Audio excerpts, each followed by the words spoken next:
Hey, how's it going everyone? My name is Morgan and welcome to a Division 2 video. Today we're going to be doing a quick recap of the State of the Game stream. This is basically where the devs sit down, they talk about community feedback, they talk about upcoming features, basically just having an open dialogue with the community. And this particular State of the Game was talking about how the Division 2 is going to be changing once you hit level 30 and you progress into the endgame content. We already knew about quite a big chunk of endgame, and there's even more beyond that. We knew about the 8-player raids and the strongholds and things like that, but there's even more, so let's go ahead and dive right in. So as you progress through the game, you'll come across strongholds. These will be a pretty common occurrence, but an exclusive one will only be unlocked once you hit level 30. You'll get a nice cinematic once you unlock this. It'll give you an overview of it, give you a little idea of what to expect, and then once you complete that, you will unlock World Tier 1.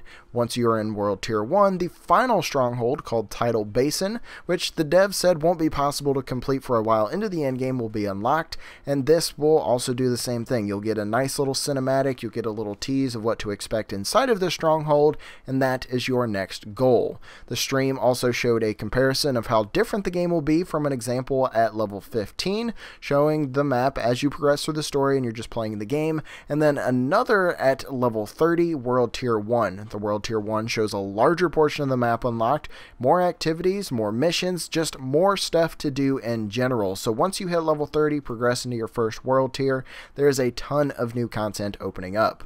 Also, once you hit level 30, you'll be able to choose one of 3 specializations. Each of these will have their own unique playstyles, but on top of that, they will also have their own additional skill trees. So you'll have the skill trees that you're investing into as you're leveling up, building up your characters, and then you'll have your specialization skill tree that you can further invest into as well. Moving on to some more world tier information, world tiers 1 through 3 will have a stronghold.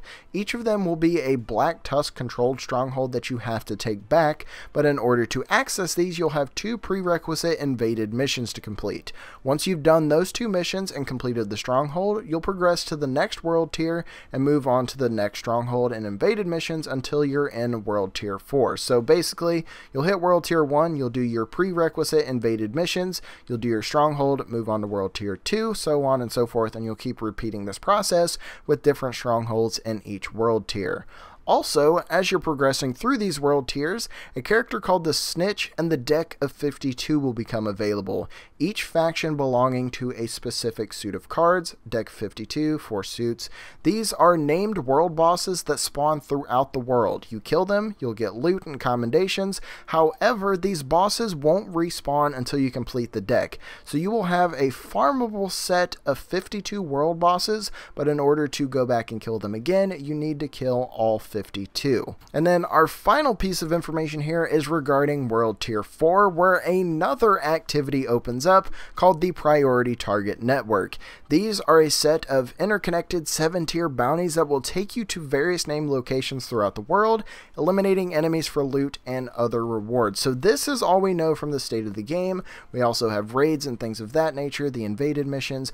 All of that stuff will be awesome endgame content. So it looks like the Division 2 is bringing its A game when it comes to endgame, and I'm definitely excited. I'm going to be hitting the game hard at launch. I'm going to be trying my best to get guides and stuff out for you.